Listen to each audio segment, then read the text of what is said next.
کا مکمل اعتکاف، اور وہ بھی روزے کے ساتھ جو یہ مسئلہ ثابت کرے گا اور اس کے مطابق عمل کرے گا اور اس پر اپنا عقیدہ رکھے گا تو وہ تینوں روایات پہ عمل کرنے والا ہے۔ تو بہتر وہ شخص ہے جو تینوں روایات پہ عمل کرتا ہو، اس کا نظریہ بہتر ہے، یا ایک دو پہ عمل کرتا ہو اور ایک دو کو چھوڑ دیتا ہو، اس کا نظریہ بہتر ہے۔ تو امام مالک علیہ رحمہ اور امام ابو حنیفہ رحمۃ اللہ علیہ جن کے ہم مقلد ہیں، ان کا یہی موقف ہے کہ اعتکاف روزے کے بغیر نہیں ہوتا، اعتکاف کے لیے روزہ شرط ہے۔ تو جو حضرات یہ چند منٹی اعتکاف کو بھی سنت اعتکاف کہہ دیتے ہیں، سیدتنا عائشہ صدیقہ ام المؤمنین رضی اللہ تعالی عنہا ان کے اس فرمان کے مطابق ان کا اعتکاف سنت نہیں ہے۔ کسی صحابی سے، رسول اللہ صلی اللہ علیہ وسلم سے اور کسی صحابی سے اور کسی تابعی سے ایسا اعتکاف ثابت نہیں ہے کہ انہوں نے یہ کہا کہ آپ جتنی دیر مسجد میں جائیں اعتکاف کی نیت کر لیا کریں، آپ کو اعتکاف کا ثواب ملتا رہے گا۔ بالکل یہ ثابت نہیں ہے کسی حدیث میں، اور میں بڑے دعوے کے ساتھ یہ بات کر رہا ہوں کہ اس طرح نبی کریم صلی اللہ علیہ وسلم نے اجازت دی ہو یا کسی صحابی نے اس طرح نیت کی ہو کہ جتنی دیر مسجد میں رہوں گا اعتکاف کی نیت کروں گا۔ جب اعتکاف کا اتنا اجر عظیم اور اتنا ثواب ہے تو رسول اللہ صلی اللہ علیہ وسلم نے کبھی صحابہ کو یہ نہیں کہا تھا کہ تم جب مسجد نبی میں آتے ہو تو اعتکاف کی نیت کر لیا کرو۔ اگر اتنا عظیم ثواب ہے تو آپ صلی اللہ علیہ وسلم صحابہ کو بتا دیتے نا، اور صحابہ نے بھی ان احادیث سے یہ استدلال نہیں کیا، اور کسی صحابی کا یہ قول نہیں ہے، اور حتیٰ کہ کسی تابعی کا بھی یہ قول نہیں ہے۔ سب سے پہلے جو یہ قول کیا ہے یہ مستحب اعتکاف والا کہ جتنی دیر آپ مسجد میں رہیں آپ اعتکاف کی نیت کریں آپ کو ثواب ملے گا، یہ امام محمد علیہ رحمہ نے کیا ہے جو امام اعظم ابو حنیفہ کے شاگرد ہیں، اور وہ تابعی نہیں، وہ تبع تابعی ہے۔ امام ابو حنیفہ بھی تابعی ہیں اور امام مالک بھی تابعی ہیں۔ ان دونوں کا یہ موقف ہے کہ اعتکاف روزے کے بغیر نہیں ہوتا۔ سب سے پہلے جو روزے کے بغیر اعتکاف کا قول کیا وہ کس نے کیا؟ امام محمد۔ کس نے؟ یہ امام اعظم ابو حنیفہ رحمۃ اللہ علیہ کے شاگرد ہیں، اور انہوں نے بھی یہ نہیں دعویٰ کیا کہ یہ سنت ہے، بلکہ انہوں نے اس کو مستحب قرار دیا ہے، اور مستحب کا درجہ جو ہے وہ سنت سے نیچے ہوتا ہے۔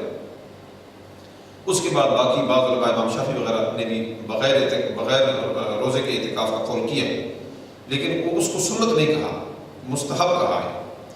اس لیے اس کو جو چند منٹی اعتکاف ہے، آپ جتنی دیر مسجد میں جاتے ہیں آپ اعتکاف کی نیت کرتے ہیں، اس کو سنت اعتکاف کہنا یہ درست نہیں ہے۔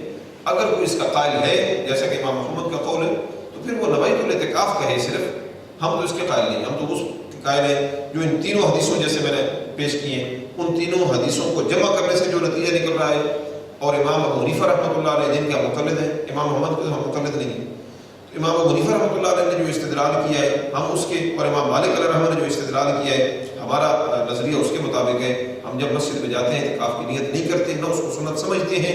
اگر یہ سنت ہوتی تو یقیناً صحابہ کرام اس پر عمل کرتے، رسول اللہ صلی اللہ علیہ وسلم اس کی تعلیم دیتے، اتنا عظیم ثواب ہے اس کو حاصل کرتے، مگر نہ رسول اکرم صلی اللہ علیہ وسلم سے ثابت، نہ صحابہ کرام سے ثابت، نہ تابعین سے ثابت، لہٰذا یہ درست نہیں ہے، ہم اس کو درست نہیں سمجھتے۔ ان کی اپنی تحقیق ہے جنہوں نے یہ کہا ہے، مگر انہوں نے سنت نہیں کہا، انہوں نے مستحب کا، اب کے لوگوں نے سنت کہنا شروع کر دیا۔ یہ خطرہ موجود ہے کہ کہیں اس کو لوگ بعد میں واجب نہ کہنا شروع کر دیں، بلکہ بعض جگہوں پر اس کو لازم کہا بھی جاتا ہے۔ جب مسجد میں کوئی لنگر ہو، کھانے پینے کی بات ہو تو کہتے ہیں جی آپ اعتکاف کی نیت کر لیں، کیونکہ اعتکاف کے بغیر مسجد میں کھانا پینا جائز نہیں ہے۔ تو پھر واجب تو ہو گیا نا، وہ ترقی ہو گئی ہے اس میں، کھانے پینے کی صورت میں واجب کر دیا تو شاید بعد میں کہیں اس کو مستقل طور پر نہ واجب کر دیا جائے، یہ خطرہ موجود ہے۔ اعتکاف ہوتا ہے اللہ کی عبادت کے لیے مسجد میں رکنا، یہ عجیب اعتکاف ہے جو کھانے پینے کے لیے ہوتا ہے۔ اور بعض علماء نے یہ کہا کہ اعتکاف کی نیت کر لے اور پھر کچھ دیر ذکر کرے تاکہ عبادت بھی ہو جائے، اور پھر اس کے بعد کھائے پیے، اس تکلف کی کوئی ضرورت نہیں ہے۔ صحابہ کرام مسجد میں سوتے بھی تھے، کہتے سونے سے پہلے بھی اعتکاف کی نیت کر لیا کریں۔ حضرت عبداللہ بن عمر مسجد میں سوتے تھے، اور کسی روایت سے ثابت نہیں ہے کہ انہوں نے اعتکاف کی نیت کر کے سوئے۔ مسجد میں کھانا پینا سونا جائز ہے، اس میں کوئی حرج نہیں ہے، نہ اللہ نے منع کیا، نہ اللہ کے رسول صلی اللہ علیہ وآلہ وسلم نے منع کیا، نہ نبی کریم صلی اللہ علیہ وسلم کی سیرت سے صحابہ نے یہ سمجھا، نہ تابعین نے یہ سمجھا۔ تو پھر بعد میں اس تکلف کی کیا ضرورت ہے کہ لوگوں پر یہ چیز لازم کریں کہ وہ پہلے اعتکاف کی نیت کریں اس کے بعد کوئی چیز کھائیں پئیں؟ کھانا پینا حلال ہے، مسجد کے اندر کیا حرج ہے اس میں؟ جس طرح کھانا پینا انسان کی ضروریات کے لیے، وہ سانس لینا بھی ضرورت کے لیے، کل کو کوئی کہہ دے گا کہ مسجد میں سانس بھی جو ہے اعتکاف کے بغیر میں لو، مشکل ہو جائے گی۔ اس کے علاوہ حدیث پاک میں، بخاری مسلم کی حدیث میں ہے کہ رسول اکرم صلی اللہ علیہ وآلہ وسلم حضرت عائشہ صدیقہ فرماتی ہے کہ رسول اکرم صلی اللہ علیہ وآلہ وسلم گھر میں نہیں تشریف لاتے تھے یا مسجد سے باہر نہیں نکلتے تھے الا لحاجت الانسان. جامع ترمذی میں بھی حاجت انسان کے الفاظ موجود ہیں کہ آپ طبی حاجت، انسانی حاجت کے لیے آپ تشریف لاتے تھے.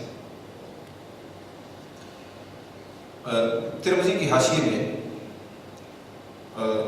لمعات کے حوالے سے شیخ عبدالحق الدستیری کی تصنیف لمعات، اس کے حوالے سے یہ حاشیہ موجود ہے کہ جو غسل جنابت ہے یہ تو انسانی حاجت کے اندر ہے، تو باقی جو نفلی غسل ہے یا مستحب غسل ہے اس کے بارے میں کیا ہے کہ کیا وہ بھی حاجت انسان کے اندر ہے، حاجت طبی کے اندر ہے یا نہیں.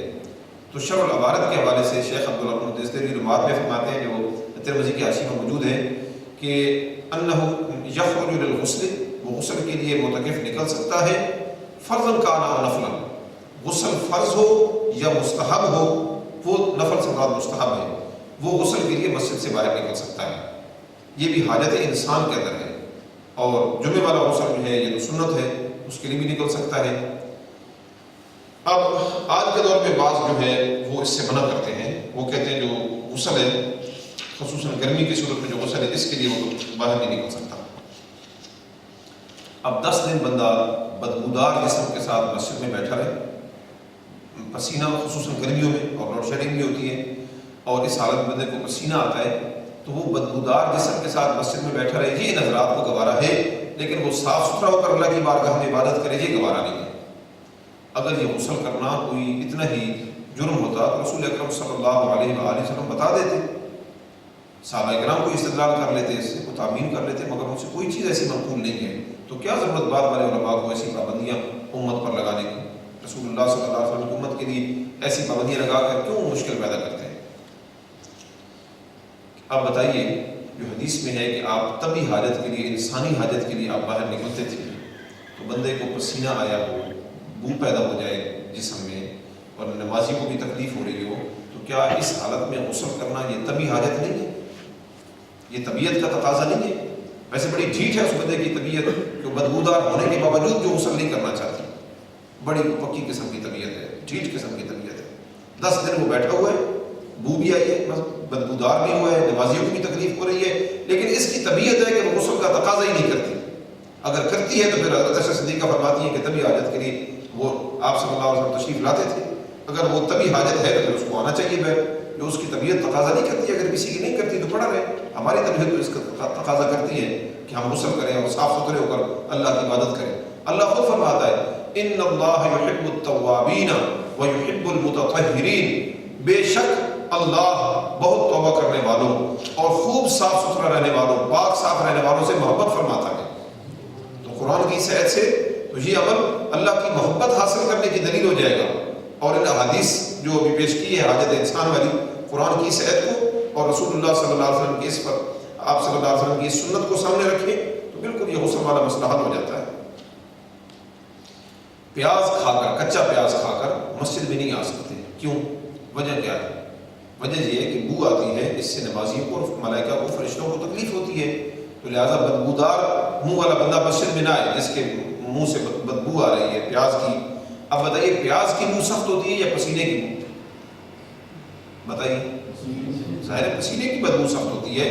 تو جو ہلکی بدبو ہے وہ بندہ اس حالت میں ہو تو مسجد میں نہیں آ سکتا، اور جو اس سے زیادہ شدید قسم کی بدبو ہو تو وہ مسجد کے اندر بیٹھا رہے، مسجد میں آنا نہیں بلکہ وہ مسجد کے اندر بیٹھا رہے 24 گھنٹے اور نمازیوں کو بھی تکلیف دے، اپنی طبیعت کو بھی گھن آئے، عبادت میں بھی اس طرح ذوق نہ پیدا ہو. لیکن اس پر پابندی ہے کہ یہ غسل نہیں کر سکتا. یہ عجیب طرح کی پابندی ہے.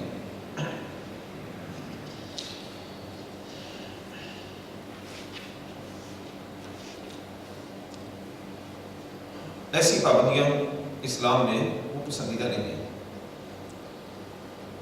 اللہ تبارک و تعالیٰ دین اسلام کی سمجھ عطا فرمائے اور خواہ بخواہ امت کے لیے مشکلات پیدا کرنے سے بچائے.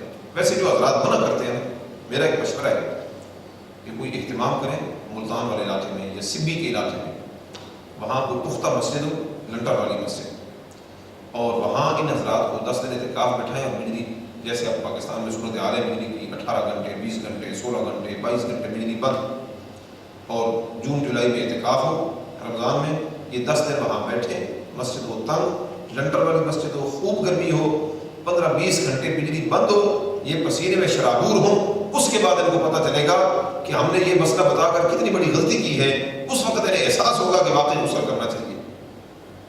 یہ پسینے کے اندر لوگوں کو پسینے کی بدبو میں مبتلا کر کے رکھنا، یہ کسی طرح اسلام میں یہ پسندیدہ نہیں ہے۔